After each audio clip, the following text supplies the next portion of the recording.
Paenga o e le tio wā ke tarifolau. Ai whakawhehoko taki anga o e tonga I he kolope. This is Radio Wāke Tarifolau, where Tongans can connect globally.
Ki unu mai ange, toi ki I unu mai.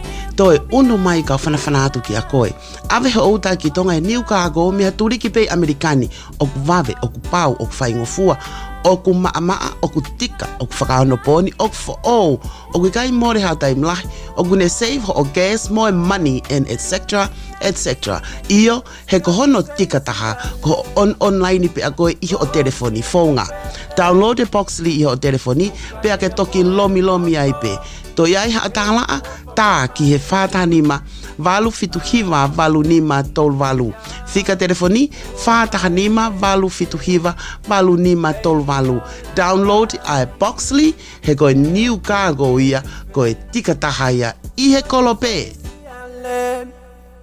Kosi e kupele, mokaia moe moto, e kuofa mama e. Atama e nia, kuota e meite. Malo mua lau maria hau eiki pia malo lele e tonga kotoa pe o ke pae ngā leti o wāke e tai whalau. O koutou e tai lele pe ki motolu pia me San Francisco, California, pia mo e tau ngahi polo kalama ki he hoatanga e fiafi koe ni. Whamalo e ben kia linsi po me e koe uhi koe whahako whatongia mai pia me Victorville, California, pia mo e polo kalama e whi unu koula ai tonga ni tau toksi tu ami ai.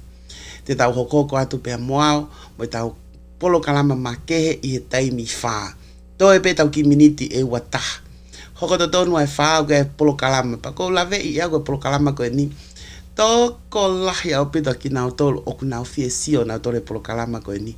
Koe uhi he nau manako nau tolu ke whainga wa inga koe ia koe pika polo. Koe ia hoe kumoe ka inga koe polo kalama koe ni tene o atu haki tala noa whekau aki pa moe pika polo. Whai ano whaka eke aki nau tolu teu ke nau whahoko. Ai tuna men ko fu tuna men lahi eni teu ke whahoko e tonaki wike kahau. I he Bay Area, I San Jose. Pe a koia ko whakaiki ki te utuku pe te ria na hange ko lau koe ai tala noa koe ai whaiva. Te ria na akuanga eo kai fo I whaiva o te keke au ike fo I whaiva. Koia e alipate. Te tau toku wakai koe asena teu ho pate pika polo ko lave iau kawa asena ia I he pika polo maari e au pito. Teu rewa ho pate pika polo ke kau mai he polo kalama I he taimi whaa. Ki modol koe au mo manako he pika polo pe u te gai ke mo wau ki he pika polo pe u ke whakasio atu pe ki he pika polo pe na ake iai pe ko ke mawahi hange ko au pe tufolo e utai au ki he pika polo o hange ko au kau mai ke polo kalama koe ni. Taimi whaa ki he ofi pe ki he nima ka pao e hangai whehui tohi e whika telefoni koe ni ke whehui mai he taimi koe whahoko ai polo kalama koe ni makehe ki he pika polo. Whare aisi, teu mai mo koe ko ilo e au koe ristutuku koe o pika polo. Ko ristutuku koe o pika polo, pe a koe teu ke ta whai tala noa koe ni ko hinga ka tuna mena o teu ki whahoko tō naki wike ka hau I heni he Bay Area. Ka taha pe I Amerikani o whie kau mai ke tuna mena koe ni, ka koe taha ni ha whainga tuna mena o ku lau lo taha. E lau lo taha mooni. He koe taha ni hawa inga, ko a o whakamama nai, tau te whita ka tau tolu ka inga tonga. Ko a o ki tonga e te wakaiat ke pika polo I tonga, pe a ko Amerikani o wa. Whalau he ngai wheitu ko toa lele pika polo au ke toa po heng, o lele au kakato, pe a o ku manakoa au pito. Ko ia e whai ki polo kalama makehe koe ni, ke tau whanongo ki e ngahi tuna mena o teu ke whahoko I heni o Bay Area I he tōnaku I ka hau. Ko hoi kong mō tolu ko teu ke mō whalau mai I he weekend o wike ka hau. Hau koe o ki I kau he tuna meni koe ni, ki mua pa ke toka alu ke mea koe na o ke hau ki ai I he weekend koe wike ka hau. Puka lewa ho sea mō tolu teu ke mō mai me ngai whanua ke puka ho sea, le sisita pe puka lewa pe mo o pate pika polo. Ko ia pe ia alipate ko ia o ta le ki motol I he hoata e fia fiko ni o se tau polo kalama ko ia pika polo Whawhawhua ki he nima, te tau hoko atu ai ki tau tolu ke polokalama koe ia toke tā a whapalu pea mei Provo, Utah. Provo, Utah ia. Ka ke tohi e whika telefoni koe ni, ono ni manoa ua hiwa whahiwa tau noa hiwa, o ka pau e iai hanga he whehui, lolotonga e polokalama, te ke lava pe o whetu utaki mai i he taimi hokota tonu ia ai whaa i he fia fini. Ka uea tau tare lei aki mo tolu eiki mo kainga ke tau ngahi polokalama, pe a whamanatu a taipe lolotonga koe tau i he ni, o ku whakamanatu a taipe ki aki mo tolu. Fale aisi, o mai e pate ke ngā eke pika polo, o ku kai ke ngā eke pate ke tā ake tamaiki. Mo tolu koe ia, o ku mo whatonga iange teo ke whahoko ai polo foki a le teo wake tai wholau. Koe fu polo koe ni, koe polo o e polo. O whahoko i ki Seattle, Washington, pe a whahoko ia ki he aho, sepitema aho tafitu e whiafto o nakien sepitema aho tafitu fa feiki mo tolu ki ai whetu tak mai ki e whika telefoni pe ko taha peo ngai stationi whatau hao tikite whatau hao tikite koe uhi ke kau mai ke polo koe ni kei toi peta i mika o whiamau ke puka ai ngahi te pireia te pire taha koe tok hongo fulu ko whi kapol pe nima a foi te pile taha. Aia ko kau mai pe ko puka pe ko ho te pile ko depositi tola wange au te sea taha pa anga te au. Depositi e ko ho te pile a ko ia ko uhi ka ke toki kumi e ko ho ngai kau ngā mea mo family ke whafon ho te pile whaingo fu au pitu whakakoe ni ki Seattle aho taha fitu koe o sepitema. Pe a koe lelei taha koe a e te teunga koe ke polo te ke tui he aho koe ia koe uhi he hulu ia ke sio mai ki ai a mamani koto. E hulu i ho teunga polo o koe ke sio mamani koto. Sioang? Whaia i e tina, ka mata ke tina, whafufua ke tai mifitu pe ke walu, koe ne ospe koe walu, koe mea ia kui koe polo, koe tau polo hoko tai pe, moe po disco, po tau olunga, po hiva, i he toenga koe ai po o au ki he taimi tahataha pe koe ofi ke hafi ai tahawa. Whawhe i atu mo e whatangi, whatau lewa hao tikite, puka lewa hao te pile, deposit ho te pile, ke poloka whai te pile koe ia. Pe a ke tāmai ki whika telefoni ono ni manoa tau noa fitu nime ni mataha, pe ko whitu tak mai ki a te au, pe ko taha pe o ngai station ni koe alei tio wake tai wholau. Whitu tak ki alin si po me, pe amo se emis, pe ko si waki li vai, pa u whia mau whatau hao tiki, te whitu tak whoki a Brenda, pe amo mele seini. Ki Seattle, pe ko whitu tak ki Texas ki a ala kai o maa foki a Mansela Kawakawa ki Texas ia, pe ko whitu tak ki a Wendy kai o maa foki a Honohoa Lolani Prescott ki Hawaii.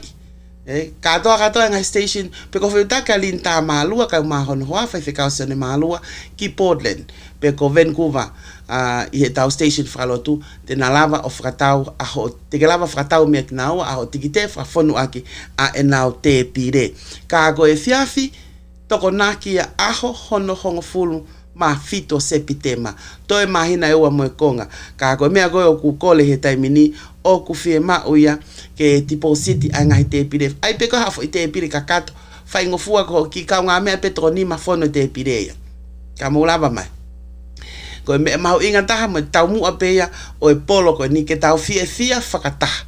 Mo e kau whaifatongia koe a le tio wake tai whulau me ngahi station ko toa pe te nau iai. Ke tau taitale lei koe pea moho o mea mai i he whiawhi toko nakia aho honongo fulu maa fito September o e ta uafe maa uoa.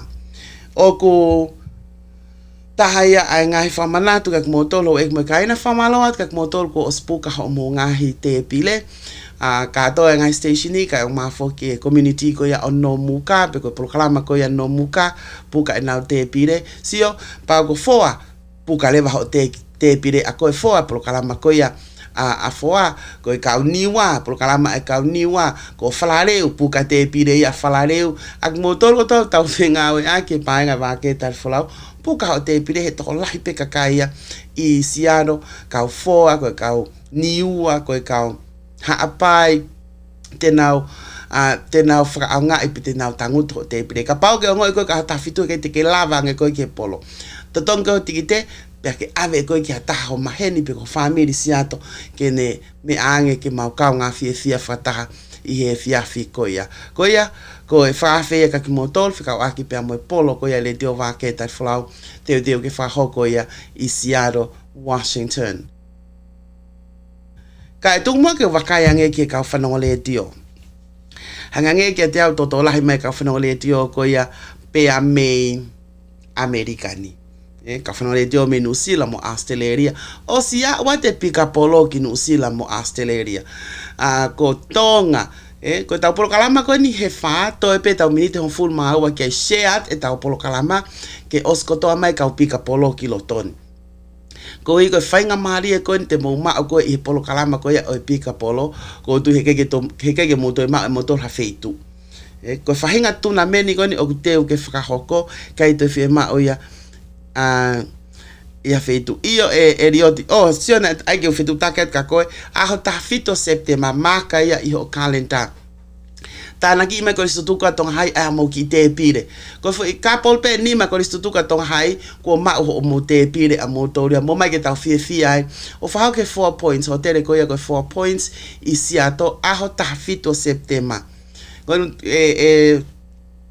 Elioti ko tana ki pe ko aho fo i couples e nima pe me tong high school ex student ko ma ho mo te pire mo tau atai na ki ai si o koristu tu ko atong high school ka ko e hoek pa mo kainga o ku ka famarat pe ata fito september ki mo dolok manako pika pol te ke fa fe pe ki mo tol pe fe tu americani o ku ke ai ka mai ko ke polo kalama ko ni he o fai ngo fua pe o puna mai a ko ke tuna ben ko ni te ke fra ho ke wike ka ko lo tope puna mai ko ka he tuna meni ko ni i he pe area i San Jose te ke ate fra ki i ta polo kalama ko i ho to tonu ai fa ka o ko iyo ko ya Eliot mo lava mai ki ai porque to fetu tak mai ki ai ho mo te pire ke puka mana tu ko te pire ni e fitu no hange ko te pire ko atong high school ko te pire bet o kamata pe te pire mahalo e hongo fulu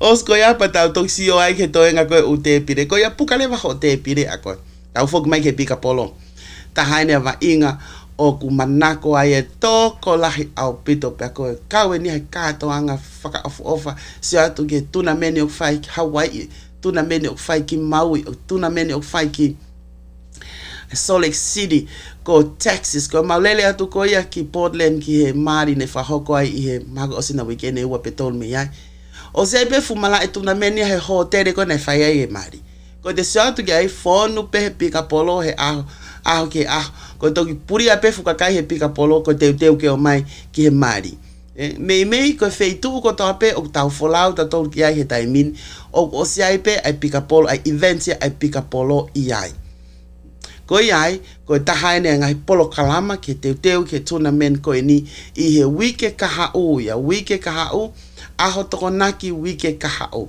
ka ko fa fe ya tu share te polo kalama ki na tol o na manako i pika polo ke na lava mai ke fainga mari e koen ke o atu ai ngai whakaiki ki whekau aki pe mo tuna men koen o guteu ke whahoko i atronaki wike ka upa ko tuipe mahalo te kumi hake a hok te unga pika polo he na was pika polo Kako wiko lai koe ai fie mau faita, pe si lere a faita ka siri ake pate pika polo ya ako. Ko nga ke wakai na lava kau i he tuna meni ko ni pe hata hate ni hanga challenge mai au ke ta hoa taua i he tuna meni ko ni ai pika polo. Fefe ko mere police. Ko ia safe mo lava mai ki ai ke tau fe auhi. It's a whole day thing. Hai kai ke te ki puke pe ngai information ke to o atu pe ngai formatala o tuna meni ko ni tuna men laulo ta ko ni anai he polo kalama te ria na aku fu kai ai faiva pe a o ka faiva maria ko o si motu ai he ku hanga o atu ko ia e fetu takileva share atu invite mai ka kai i okunau o nau manako pika polo ke polo kalama ko ni I he taimi wha he o kutoe pe e tau minit e tau tolu e wha kataki. Toe pe tau minit e tau tolu e valu. Toe pe tau minit e tau tolu e valu. Whawhi mai ka pau koe pālangi pe koe tonga pe koe haamoa pe koe fisi he koe polo kalama ko ni e ki ilai wha pālangi. Ai polo kalama ko ni pe whawhi mai hawhainga matakari pe. Whawhi mai ke tau polo kalama ko ia o e pika polo I he whiawhinia toe e tau miniti e fitu. Toe e tau miniti e fitu pe tau wao ke polo kalama ko ia e. Lotonga ko e tau I he talanoa ko e pika polo. Tuku ke ate whasko ni o ate amaki motol hono kotoa pe o kumo osi mau marie mai ke tau whanongoa e polo kalama maho inga koe ni o e pika polo. O ate whasko ni o ate amaki motol hono kotoa. O ate pe whaska ni maki motol o whakaene pe ke mohu mai kau teke ke mohu mai koutui ko ho o ki I tupe ke olunga whakatau pase whasko ni ko ke o sia umai koe ki loto I he mala e pika polo.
pe ko mau mai e kau pika polo he tai min pe a koia leo ngau tau sai ke tau e tau to mu a he tau to mui ko ngau to pe minute to ke fa ka te tau kamata tau to pa mo pika polo pe ko hinga he ko mau mai ko wakai fo ke kau pika polo ko nau sio makai mai o feina me langi ki mo apatau tuku hene whainga marie ki pika polo ko le aten kia o feina me langi o kune kole mai a fika lawyer immigration a tonga ko fonga o feina ko los mai ko ke pika polo to nak wika o fere ka lawyer immigration ni ai ko ya fina we ko ka lawyer immigration ni te ke ma we ko pika polo ko etalano ki ai o matu ko ni kolos mai ko ki pe ke ma na fika telefon os ko ya pa ke to etalano ata to tong pe ko mo na tol I he pika polo ko ai ko tuk mo ai whainga mari ko ni ke tau wakai ai ki a finau la tu ka ma etuen la tu matua te mola po le fatonga le whaka ingirisi mix them both whatever you want ko tu e mahino au pito pe ke kau pika polo he ko kau pika polo o ku nau malti nau tolu ya ko ai tu ko whainga mari ko ni ke whainga tau ki tala noa fe kau aki pe a moe pika pol kai o maafo ke futuna men ko ni o ku te ke whahoko I he tonaki wike kahau malo finau pa mo Edwin Malo famalo atu Emily o ku wongolele atu pe ule atu Iyo wongolele au pito Perfect. Famalo ka Emily pa mo vake talfolau ke fangamali ko ni goma pa mo poa ke maka mai ki hen ki mo polo kalama ko ni ho atani pa me fangamali ko ni mama o ke mafraho ka toa e maki polo kalama fe kawa ki pa mo piko polo. So ka e fai pe hele fa palangi and I hope that's okay Emily. It's okay. It's okay. Kaya e pe fehu iki motol ka fanongo lava fehu I mai Facebook pe ko ta mai ki fika telefoni ono ni manoa o hiwa faiva to no hiwa lolo tonga polo kalama. Okay, Fina. Malo Emily. Ko hinga ko Fina la tu hange pe ko ya ko osfahokat e Emily pe ko Marie ni ko. Hello Emily, my name is Edwin Latu and we are super excited and so excited to be here with everyone. So as you mentioned and as you have shown, our tournament is coming up. June 18th is the big day for our tournament. Topspin Pickleball is something that myself, Finau, my wife, my family, my children, we have all been part of. And we fell in love with pickleball, almost a year now. Almost a year now we've been playing pickleball and we've seen how great of a community the pickleball community is. And we just wanted to take it to the next level amongst our people and amongst our community. So June 18th is our tournament that you're speaking of, Emily. That will be at the Evergreen College in San Jose, California. Probably one of the most beautiful courts here in the Bay Area. So we are super excited to bring that tournament to everyone here in the Bay Area. So that'll be June 18th. Our deadline is June 16th for registration. And that is where we will be able to start putting our brackets together for the competition for June 18th, which is Saturday. And it is an all-day event. Okfakahokoi he tournament ko ni men's and women mixed double and men and women partners. So if you guys are interested in playing for the tournament, there is a barcode on the flyer that Emily is posting. O te lava pel scan aki e te telefoni. Kapau ke poto he selfie, te ke lava pel scan ai barcode. Right. O whakahu ai pe koi ai ki he website ko ni o te lava ai o le sisita ai. Tai hanga he le sisita ko ia whakahu ko. So it's a part of the same pickleball tournament website that pros use. So, ko le mai pehe website ke hanga whahu o hingoa, ko date of birth, kata ho information ko ia, because it starts your record. Your pickleball record will begin from that website. Yeah. So like Finau mentioned, Emily, the website is pickleballtournaments.com and the tournament number, if you're going to search it, is 6643. And that is on the flyer as well. So the search is 6643 under pickleballtournaments.com. And just like Finau was mentioning, the website that we are utilizing is how you get ranked in your pickleball career. So start your pickleball career with Topspin Pickleball because that's where you begin your ranking and you can work your way up to a pro. You have to go through these websites and these competitions to work your levels all the way up to a 4.0, 5.0. and so on and so on. Wow. Oku te talano whakatonga tupe ko hinga ke mo pe te molava pe respond whakatonga whakapalangi mai koe wa inga foki I ko ngani pa mo pika pole as you mentioned to ko lahi au pito ho tau kau tonga o tau ka inga tonga o nau kau ke pika polo sai ko whehui ko ha hono whai ke kehe o tournament ko te mo whakahoko I tonaki wike kahau whakawhehoanaki ke tournament ko ni o ku whakahoko ko I Fremont peko Sneath Lane hange whatataha mai peho tau kakai o tau tā pika polo ai pe ko hano whai ke that top spin tournament and our whatever friendly tournament or friends something like that. What's the difference? Yeah, so I'll jump in here. So the big difference I think that most people who don't play pickleball is going to notice is there's no food at our tournament. Now it sounds like your mom. Yeah, that's going to be the number one difference that you're going to notice. But I will tell you, Final, myself, we play for the clubs. We play for almost every club here in the Bay Area. And those tournaments are really, really fun. And the community that is built in those tournaments, I think it's something that you can't compare anything to. That it has grown so fast, so quick. And it's because of those tournaments that we decided to put together our type of tournaments. So the difference between our tournaments is we are more of an individual type tournament. So you as an individual would like to take your pickleball career to a competitive place, you want to come to our tournament. This is where you as an individual will compete with others all across the Bay Area, not just Tongans. You're going to compete against Balangis. You'll compete, against all different races across the Bay Area. And this is where you can really test your talent. All the tournaments you play with the clubs is preparing you for these kind of tournaments where you then can start becoming a competitor in the pickleball world. Now, the great thing about pickleball, and this is one of the reasons that we really wanted to get into the tournament place, is our people have the ability to become a pro in this sport through these tournaments. You don't have to go to a 4-year college. You don't have to go, through scoutings, through the scouts or, the recruiters to become a pro in pickleball. All you have to do is play in these tournaments, do good in them, get gold, and work your way up in these tournaments. And just as we're starting to see now, we're starting to see a lot of Samoans, Tongans become pros in pickleball. So we're trying to create this avenue now to bridge them from just the club tournaments, which are one of the funnest tournaments you'll ever go to now being more competitive and start working on your career as a pickleball player. So just to be clear, Emily, we are not a club. Top Spin is a Top Spin tournament. So we just host tournaments. We are not a club. We do belong to clubs, but we ourselves as Top Spin, we're just a tournament host. So just to be clear, that's where the big difference is too. Malo pito ngoa ko tu Final pe mo Edwin. Ko wakaya ko fatatao ke mo whakamatala hange ko lau ko asset ke pika polo ka pau na toiki hoko atu ko Oskawa he bro. That's right. Kago me ko wakai ki ai fai ke ko no mo tala no ki ai hange ni ha open door for much to the American standard, I can say.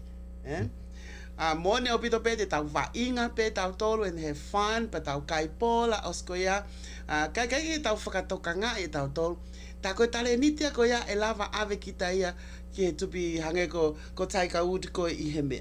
Yeah. Tiger Woods the pickleball. Ko hinga ke te mahino ngofua.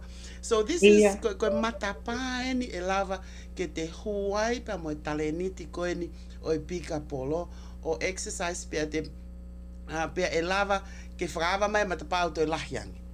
Absolutely. Things that you never dream of. Yes. Hange ko tano a kon ke pro. Ko e taim te tau pe foki ko koe moni au pita mea koe lau ke alawa kia Edweni. Hange koe kau professional koe akapulu. Tō lai fui tau tōlu me koe akapulu tau. Fe mau ke awe ki tam si ia ke alu ya aka university o skoa pa al haki aike. Koe tuna meni koe ni koe ha upe koe ke tuna meni koe ni e reiti ai koe te elawa pe ke talatu o you are professional. Te ke kau koe I he fo I levolo ia o kutoe ki I whamaman lahiangi. Yeah. So Yes. don't maybe te pehe don't underestimate your talent in pickleball. Yeah. Yeah. And Emily, this is also where beginners start their, working on their talent. So you don't have to be really, really good to be in our tournaments. You can also still be a beginner and you can play against beginners, but it's going to teach you how to compete properly in pickleball. So this is not just for those who are really good. It's also for those who are beginning, because we do have beginner levels as well in our tournament. So it's a great opportunity for those who, are just a couple months in, but want to understand how a tournament works. They'll be able to see that through our tournament as well. Wow. Na lave a final pehe como wa is not a koe kalapu, eh? No. Hange koe tau kalapu koe ni I sniff lane pe koe kalapu. Ai ako ki mo wa o ku mo host pe e mo tolu ai fo I tournament ko ia, eh? Ko mo tolu mo host for tournament ko ia. O ku ataini ki hata matakari pe koe kau tonga pe. Yes, absolutely. Oku ata au pitoia ke ka matakari ke he. Koe mau tournament ko nai au si nai toko lahi ai kau Palangi, ko kau Filipino, fele u matakari, kau India. There's all different nationalities o nau kau mai ki ai. Pa ko me asai ki ai, he hau e tau matakari tau tolo nau vainga o nau lava vainga against other people on different levels, he?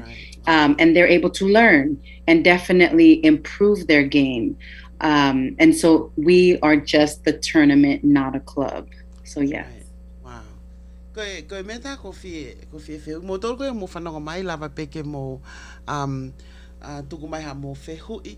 Koe aia koe kamata he whiha I tōna ka hau oski he whiha pe I he taim ta tau pe koe osi koe ai for I tournament e anga whewhe e nau ilo what koe high level o nau iai. How would you guys assess that?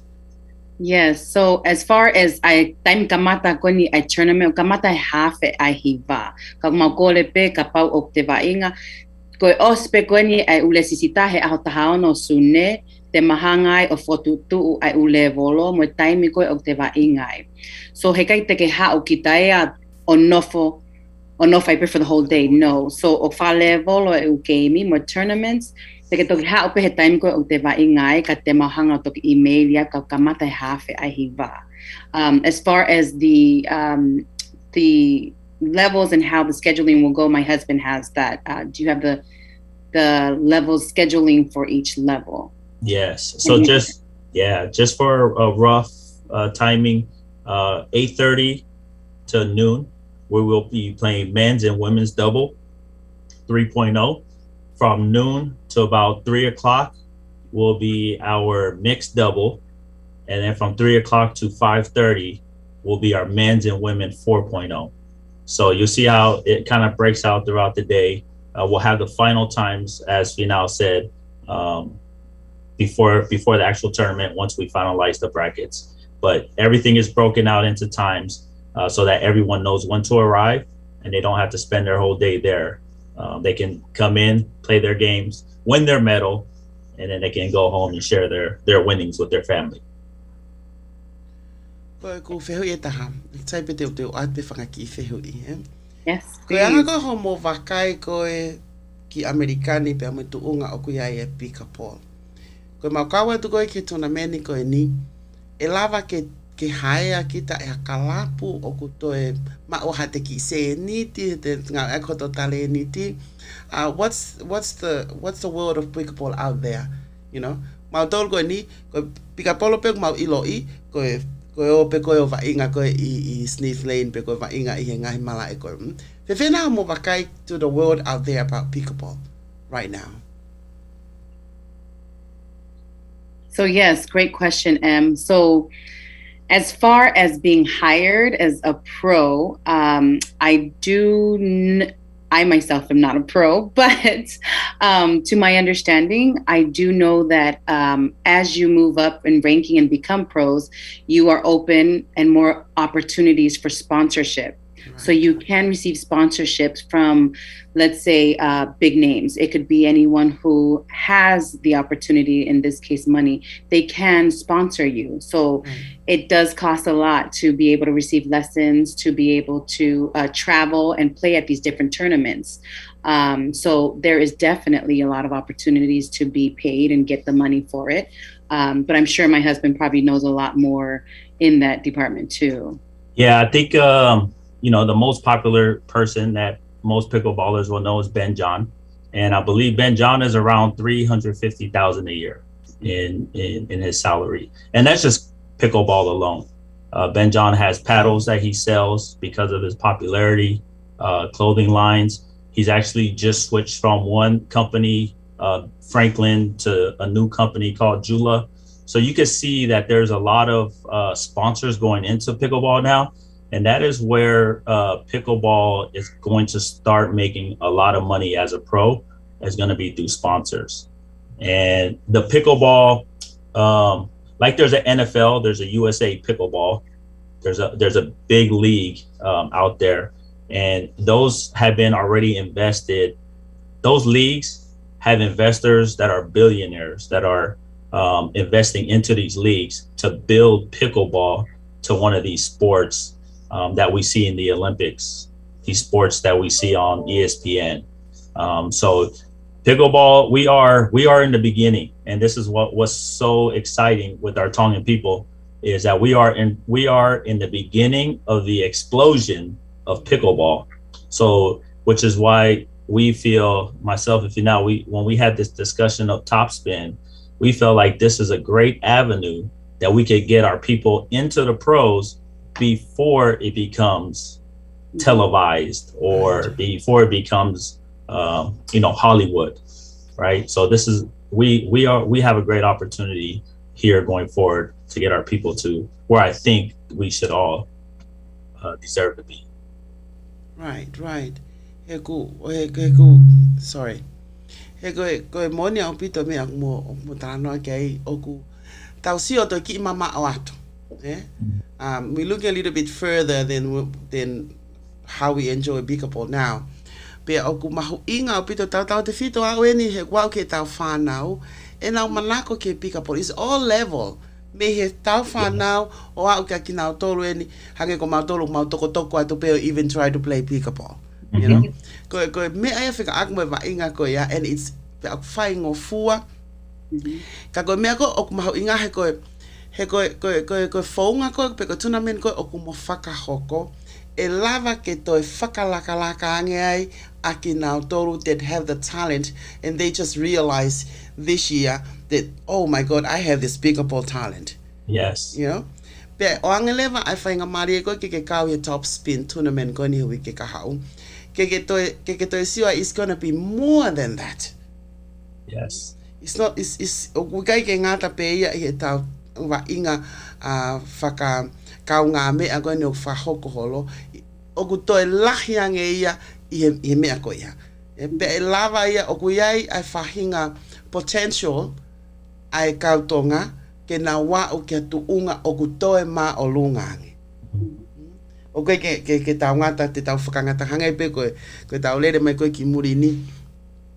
Pe tau pe te tau whakangata ngata pe e tau ilo ke livi ini pa mo iate.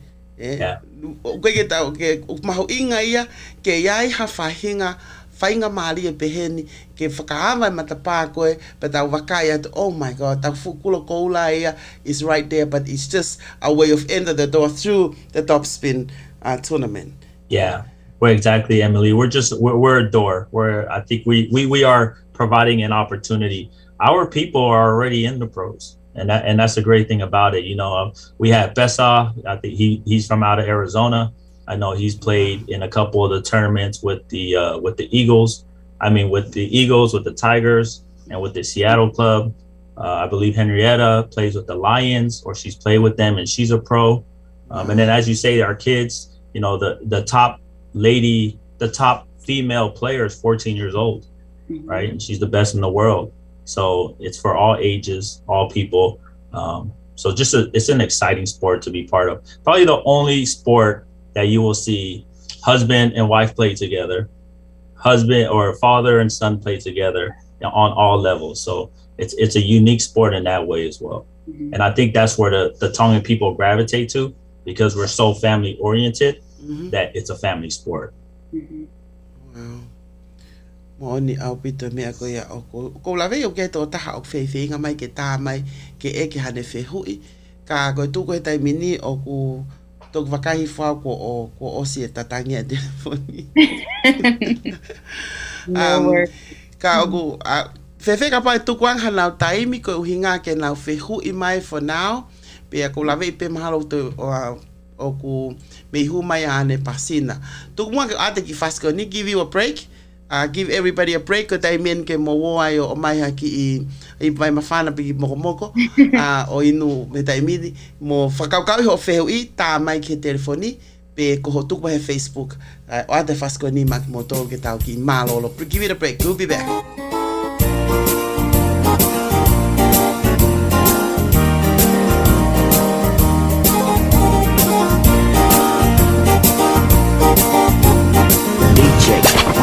Cat.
tau tolu ki ngahi tua koe ni utala mai. Kata ki o koe ki o irope ko hameo. Tā mai pia me he kau whanore tio koe me siato o ku whakawhei atu ai kau timi koe a siato.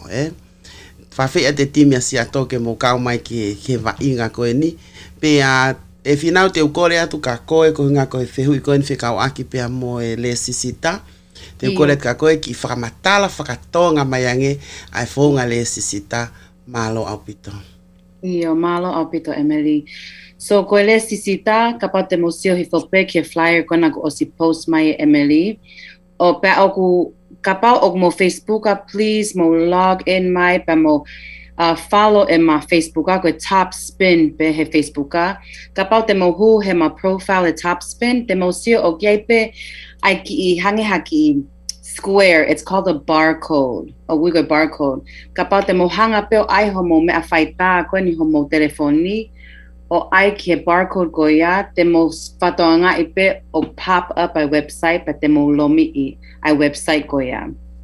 Ko mo lomi pe website ko ia, e hanga heki. Foi lai tape ko ia, o redirect mo tolu ki he website ko ni ko pickleballtournaments.com.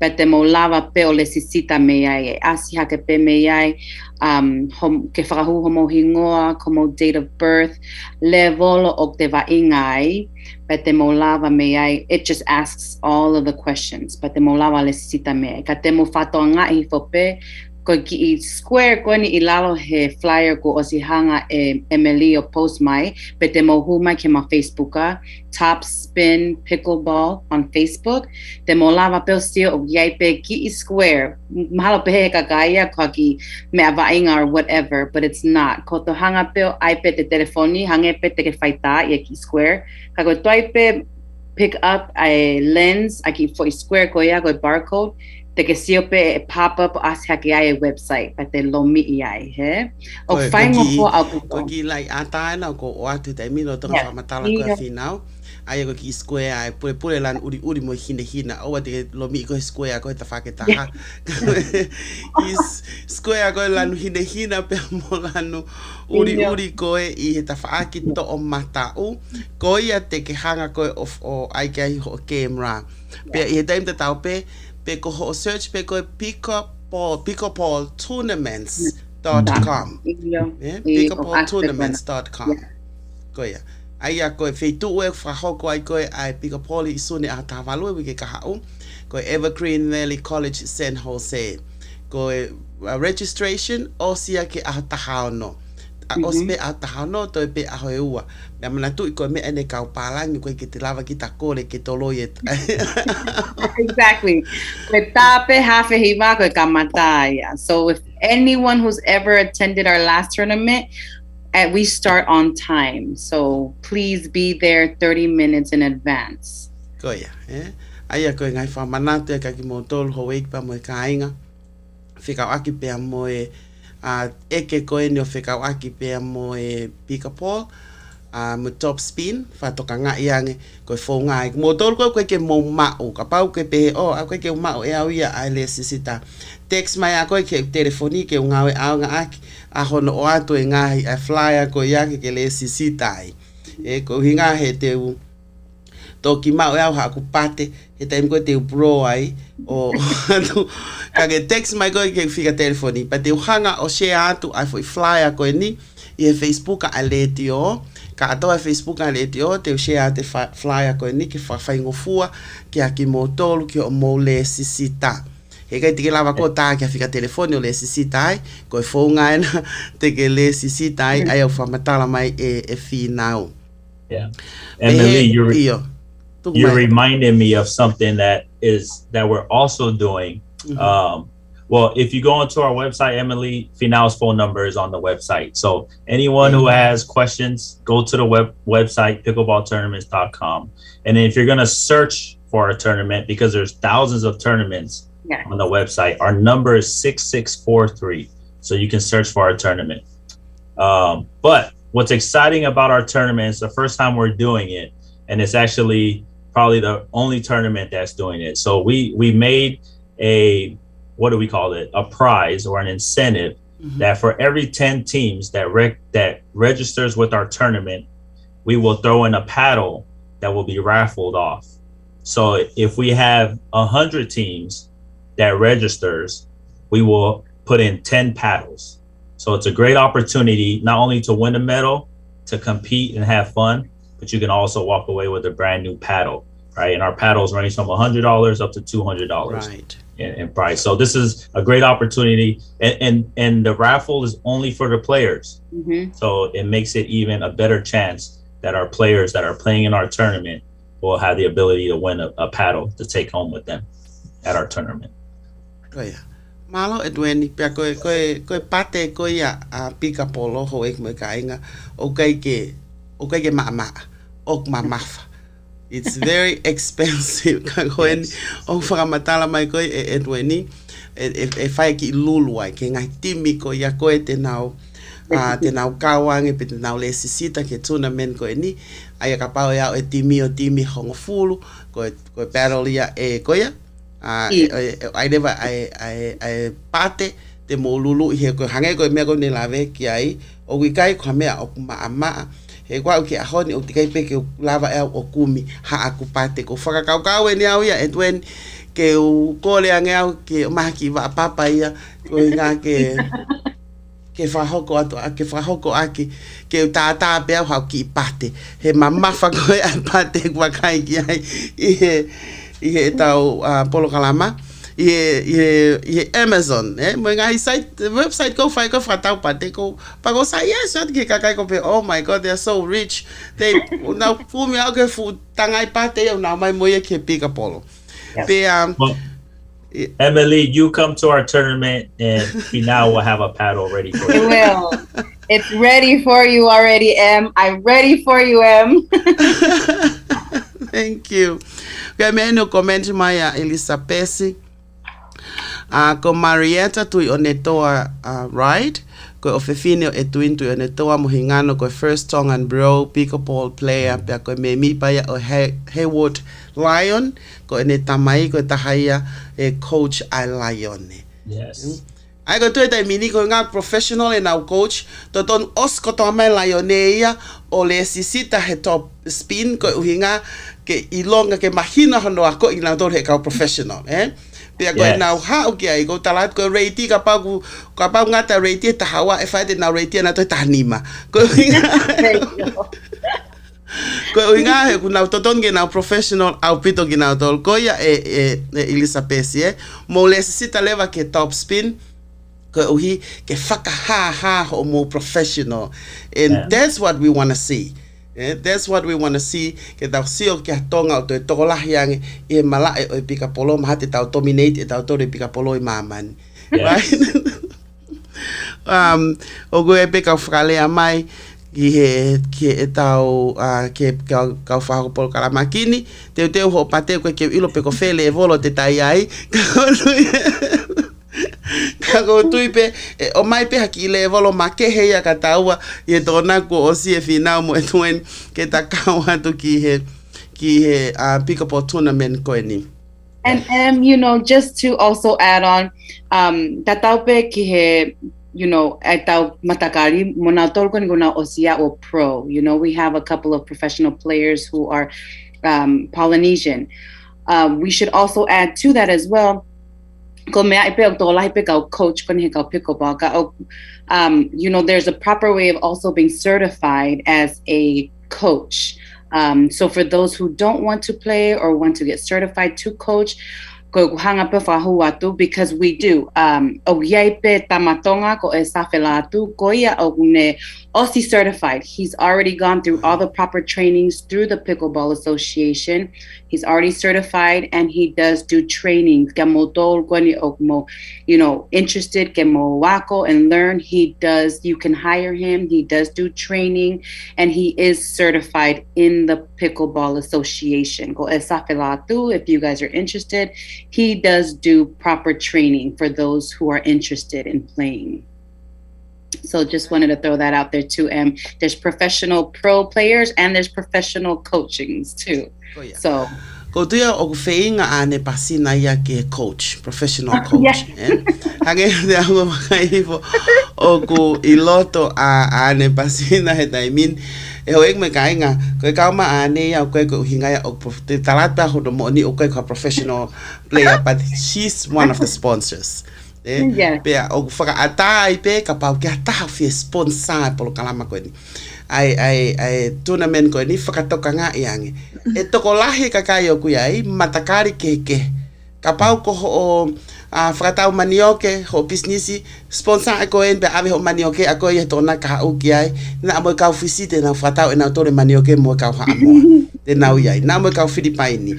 Ai ko tahai ni ka sponsor polo ka tournament ko ni ane pasina tau tukuang hano ki whainga maari.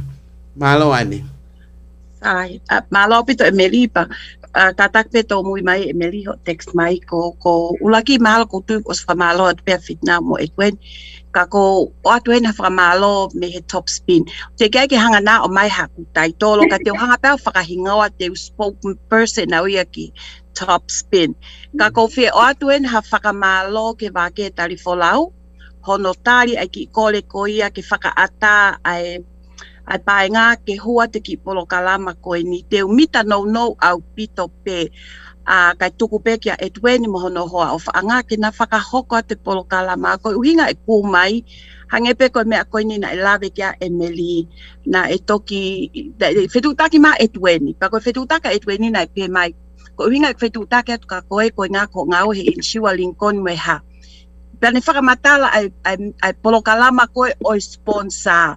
I loi pe e tueni, na i teike osi lelei e kulau aku na utari atu, pa na te heni e tari, ko e kutari atu aku ko hoku nefiu koe. Pea na upopou ki ai, ko uhinga e whakatala noa koe ni ka inga tonga. Koe tonga ke toko ni ai tonga. Ta tau peia mo ngawe o kou whai. He kai ke toi toko ni hatahaya ki tau tolu, ke tau whenga, ke tau wau, ke tumutumu. Ai ngai whakaamu koe o tau wau. O au pea ke leti o. Ko ki tau tolu pe ke tau whetokoni aki. Pea ko ki vahe o pehenia. Ko ngo mātua koe ni neongo koe familien o oku koe whanau. Ta koe fuafua ngo ki mātua eni i he Bay Area. Ko na wheinga i he na lelei taha ke na lava o whakalele a ha tournament.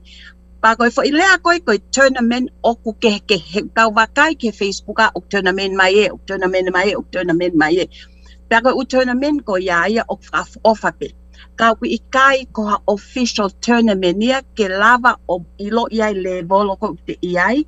Mo iai hau historia, mo hau profile, tako Emeli o vainga ia he 4.0. Aluka Emeli a vainga he i kale, ta watu mo fe he friendly tournament mo fe. Tako e ko Emeli a ko sia ui ke 5.0. Kai ke ilo i koe fou ngai ni ka inga tonga mo i kau pika polo, e lava ai ke te build up ai, o tu unga koe ho o levelo. I ho alu koe ni ki he u tournament koe o whakalele e tuen mo finau. Pako uhinga e popo yung ki matu a koe ni ko lavei o os whakalele ni e Soleiki, he Polynesian Pickleball Club. Pea o ko fia he nau whaia i Soleiki. Kainga tonga, kainga he Bay Area. Kainga o ku manako whiwhine mo manako tangata mai ke e Bay Area, live in mai he Bay Area, kumi o mo ui e Bay Area, mo wo mai ke tau popo e tau ki whanau koe ni, koe na si kamatai, koe na tournament en honoa. Pakau tui ka tau popo i, hange ko au o ko ni mafukiau. Koe level o ko vaingai o ko 5.5 biau. Ore vake, o ngata level o he fihafi na. Kaka he 1.5, ai koe level o ke iai koe. Ka koe uhinga mo mai he koe vaingai ni o ko tui, o kai ke mawai hango ki lea koe aleini, koe tau vainga koe uraki, koe mo ui lelei, koe ua, koe tau mo ui fia, koe tolu, o i kai peke to iaha keimia, te ke wakai ki ai, o ki ai whae, mo i tamai, mo i whanau, o au ke kui, o nau vainga fia, I he vainga koe ni. Pea ka pau o ku ke fia sponsor. It's $200 a sponsor, ko tuina o slave ki ai Fina mo e tueni kau business ko na e Bay Area mo mai ke tau si tokoni e tau whanau pa te nau tuaki ko tui e Emily ko osi ko ya ko pau ke right e kau client for o ke hongo fulu e ma o mo kau client awe wanoa Emily ka ko hang ko lau ko whakakata pe ai pe e ma o te kakaka ko tui pe e ma o ai ko uhingai e ki hu mai pe tukwa e tala noa but I'm proud and honored to sponsor Topspin. And I challenge hato e taha pe o kia hano businessi mo wo mai. Te mo tokoni mai lo ilea koe kaupalani. You scratch my back, I scratch yours. E ko tokoni mai ahoni te tokoni koe apongpongi. Mo wo mai he ko mea sai e tau o ngataha, whai taha, ngawe whakataha. Na toki osbene fu polokalama e tonga hai. Polokalama na i laulo taha. E koe ha, na nau ngawe whakataha. Koe ki pou pea o kou o atu kai ngā tonga pe au toi throw up he e o pasina and associate ha raffle tola i te au ki he kau lesi sita. Pas ko to. Ka pau o ku ke lesi sita ka ko hono make hen. Ko pau ke lesi sita koe howai wa wha me he ahoni. Kaya o kou tala tu koe ni koe wha tolu hiwain PM. Fina mo e tueni ko haipe e lesi sita me tai nimi ki a pongi koe aho tu apule lulu ki mu aho mo deadline. There'll be an extra 100 ki a koe te ke le sisita koe whenga pen ke upopou i a polokalama koe ni. Koe a pe malo o whalahi atu. Thank you, Anne. So, Thank you, Anne. Anne, you are hired as our spokesperson. You are officially our spokesperson. But I thank you. You know, Anne, as Anne mentioned, Anne has been a supporter of ours from, day one and before and everything else that we've done. But it's people like her and her entrepreneurship and a lot of entrepreneurships that are out there in our community that's given us motivation to do what we're doing.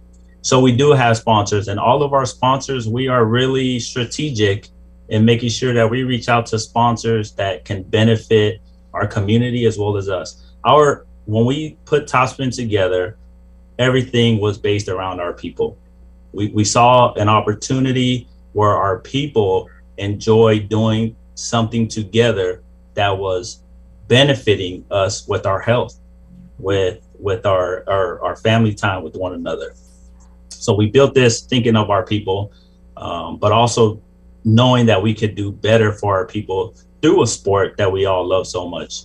But I do want to shout out our sponsors, if that's okay, Emily. Our sponsor program, every tournament that we do is a $200 sponsor.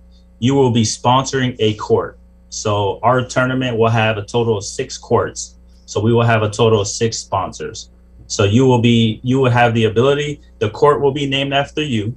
And throughout the entire tournament, we will be mentioning your court as a competitive court.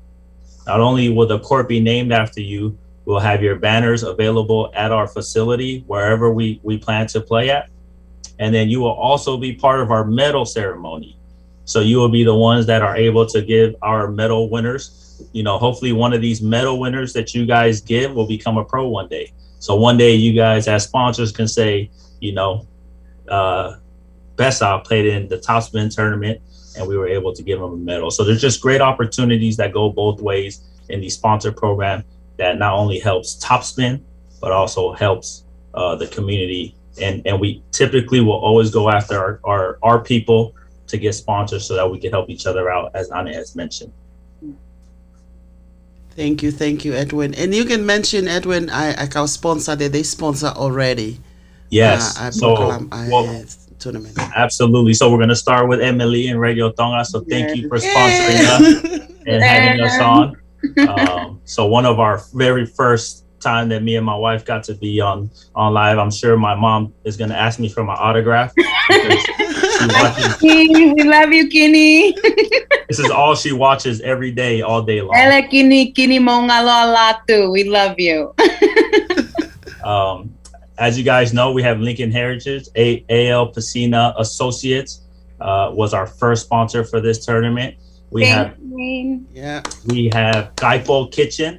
who continues. They are a 2-time supporter of ours, so we always love Kaipo Kitchen. We also have SH Shone Hautau Roofers out of East Palo Alto, Yes. who is also known as Shroofers, who will be sponsoring us. And then we have Miles Concrete. So Miles Concrete, another first sponsor of ours. We love you, Mylan Lose. Yes. So they are part of our community, our pickleball family, and they are also our sponsors. So with that said, I believe we have one sponsor spot left for anybody who would like to sponsor, and we'll even take extra sponsors if they are people who want to be extra sponsors. Right. Right. Iyo ko dubi ok mahino apito pe kak motolo ek me kainga. Ko ulaki ko fe emphasize he ni ai foaki ko ni ane paanga te au ke lulu i he kau me mipa te nau le sisita i he foi hoa taha ko ni ka hoko mai. Foi hoa ka taha ko ni Sam ko ke os le sisita pe kai. Tamai Sam, they will take the sponsor the last spot. Thank you, Tiger. Thank you, Tiger. I didn't take it. Pe atape ko tu yao atape ko happy ho sponsor ka o ke fie sponsor ai tournament ko ni frato ka nga yang pe ko si fie nga ko fie tokoni ai ngo matuan. Ka te fama mafaya tu pe ki motol ko ok fie o kumo fie aya ko EBA Razorbacks Rugby ko ya te na sponsor ko ni akawat ke sponsor. Nice, thank you Razorbacks. I lulu ko ya le sita heta mini e foi hoa taha ko ni aya ko foi hoa pe taha tu kumayane ko motor ko te mole sita i loto ai te ai leva ai raffle pa anga te au i aho toko na ki na pe e ane ko fa fi ane ko ngalo ya tai mi ko na o mai Emily to ki fa tontono atu ko nga he ko tu wai ni I hia te ke na wakai mai na to ke tau live he fe ke tau pe he I for it the first 10 to ko fulu ko ele sisita mai et weni mo finau expire upon 24 hours the first 10 ele sisita mai ko na tolu pe e hu ko ki ai so if you're in one of those 10 there's your chance to get an extra 100 on Saturday. Fefe ya finau. You like that? The first 10 registration. Thank you, Ain. Okay. 24 hours, eh? Yeah. First 10. Ko ya whakawaweleva a hoek mo kainga ke ki fo I tapafalan pure uri mo hina ko na o atu anenai a skenia pe oska pakele sisita and I'll keep reminding this ke mo le sisita ko uhi ko I hoa ua wha ko ni first 10 te nau kau ki nau tolu ki he lulu ko ia ia pe mo lulu ko pate ke ngai timi ko ia te nau le sisita pe ko ia ai ngai timi ko ngai timi ko na ko ia Hayward Lions ko Eagles mo ofa mai o kau mai ko ilo ko se fu kau professional o ku tuku mai ai le volo he ni ma o ko se at na to ke hiva mo mai le sisita mai you never know ho fu tale niti e asi America katoa I he tournament ko ni pange ko me ko glave ki ai ko ane atape sponsor ka te tu ko ne fainga mali ko ni ka fina o pe mo Edwin. Thank you, Emily. So one other thing na ngalope ke mahanga o mention ko level hono kotoa o kuyaipe fo I slot e tahawa. So ko fonu pe ko fo slot e tahawa ko mapunya le sisita ai fo event ko ya. Right. Ta fatata ya kieni. Women's double 3.0 ko fonu pe fo slot e tahawa ko mapunya le sisita ko ya.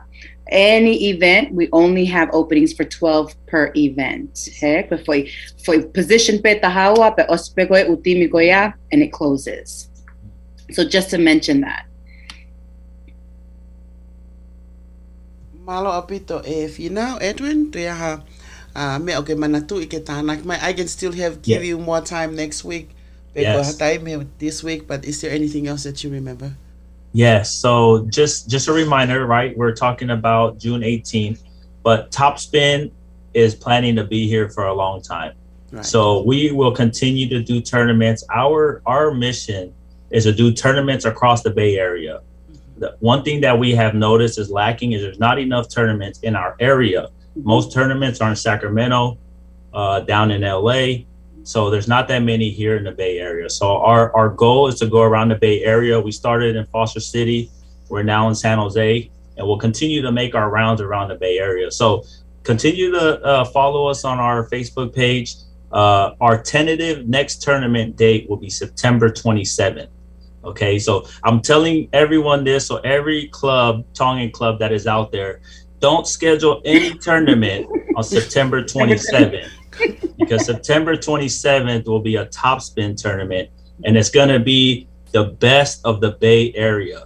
So what we want is we want the top players from every level, from every club, and we will find out who the best in the Bay Area is. So that gives everyone 3 months to practice so that we can find out who the best is in the Bay Area come September 27th. Okay. Not only that, ka hange ka te au ko moua pe ai o mo frahoko ai whainga tournament ko ni pe uto yaha Pacific Islanders compared to other Pacific Islanders. Is there any here in the Bay Area? So you're right, we are the only Polynesians who are hosting tournaments here in the Bay Area. The only other hangepe ko laukon igmali o kai ke futolahi ai kakai og na hanga host tournaments hen he Bay Area. Ko fo I kautaha pe eua momawa. So that's 3. So ko okay pe u kalap not club, sorry. Kepe u business kehe kako kaupalangi. Ko maua pe the only Bay Area Tongans og ma host tournaments through the pickleballtournament.com website. So yes, you're right. So Emily, just a comparison. I didn't mention Polynesian Pickleball Club. Polynesian Pickleball Club, Alan, all of those guys, we work really closely with them. You know, Utah is above us when it comes, I'm not above us. Utah is ahead of starting pickleball. You know, California has not got to the level, or the Bay Area has not got to the level of Utah or Arizona. Or SoCal, right? So that's what we're trying to get to. But Polynesian Pickleball Club, they have been an inspiration to us in seeing how they are promoting pros. They have pros that are coming out of the Polynesian Pickleball Club. They are hosting tournaments. So definitely we are following in the footsteps of, you know, Polynesian people that are building avenues for others. So we like to be similar here in the Bay Area. Fefea California, I was mentioning just the Bay Area. Fefea California, is there any other Pacific Islanders that are doing this kind of tournament? Not that we're aware of, Emily. So we're not aware of. I think most of the Polynesians in California are clubs. Wow. That's interesting. Anyway, Tasi be tau taimi, pe a koe au toi whakamanato at pe kia ki mō tolu e whatoka ngai ange koe Facebook a ale tio te mau posta toi flyer koe o iai ai ki itapa wha pure uri mo hina koe ke le sisitai. Te ke le sisita ki ai ka pau te ke kau he first 10 te ke le sisita koe i he fo i hoa e wawha koe ni ka hoko mai whakatoka ngai ange ko hingoa o koe ia e kau ia he lulu ke paanga e te au a ia koe o whaia koe whakia pe me ia ane pasina pe me au pasina insurance. Koe ngahi business ko toa koe ni te nau sponsor ai o nau sponsor koe ia ai pickleball tournament koe ni pe ko top spin te nau i he katoa ngā kotoa. Whakatoka ngā ea ngai business i he tournament. Whakatoka ngai business koe o te kei ke whakakaukau, ka o kei whakakaukau, o kei whakaene ke ala ke wāre ti ke sponsor, o ku kei ata. Ata pe sponsor, pe ke whakatoka ngai. Koe pika polo he ngai ahoni koe wheitu i o toko lahi tahai ho tau kāinga. Me he ki tamasi vare o au ke kau vai. Sponsor koe ave ho product a koe of display i he tournament koe ni, like I said. Tau sio he Facebook apo tau whanongai, koe kia katoa ngai, koe kia ha wheitu e toko lahi ai ho tau kakai, ka koe wheitu whaia pika polo, pe ko whepe wheitu whaia pika polo. Koe uinga pea ke hange koe mea koe nei lawe kia ane, mahalo e alu ia ki ai, pea mauhane kau clients ana i toko hongo full o sang koe ia, ka pau nei kei ki alu ia ki ai, he kei ke mauhane kau clients ia ana. Koe ia e kau business, whetutaki pe kia whinau, pea mo Edwin, Kapai ke ma'ifika telefoniko na Facebook is there.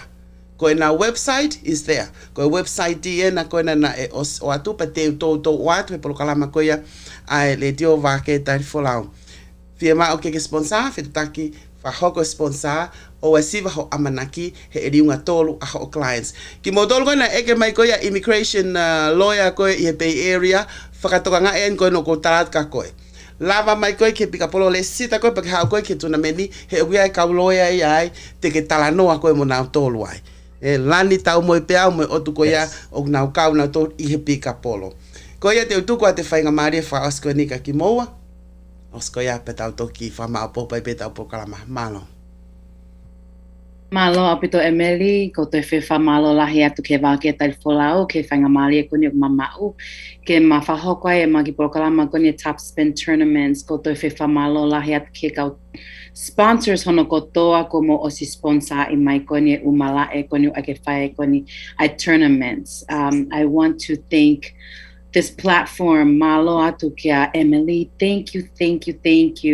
Hotali, last minute e masi whakatangi atu ko whiwha malo lahi atu kia te koe, and your platform that you're sharing with us to be able to reach all of our people. I want to also just thank Ane Basina for also believing in us and always supporting us. Thank you, Ane, so much for setting the example for our Top Spin and our entrepreneurship. Thank you. Very well said. So we love you guys, Tonga, Samoa, Fiji. We want to see everyone there. We look forward to the community coming out and supporting. And till next time, everyone. We love you guys. So we can update. And best of luck. We might see you Saturday. Thank Malo. Ofatu.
Le dio wa ke ta fula ko ta me to mi te tolu ki ni ma fa fe ki mo tolu ke ta polokala ma hoko pe me Provo Utah pe mo polokala ma ko ia o lofa tala matangi pe mo toketa a fa palo fa ta wangi mo ma hai fia flele te tu mo ke ta tok filo ngwa ke hoko ai valu ai fiafi o fala hiatu ki mo tolu ka mo mea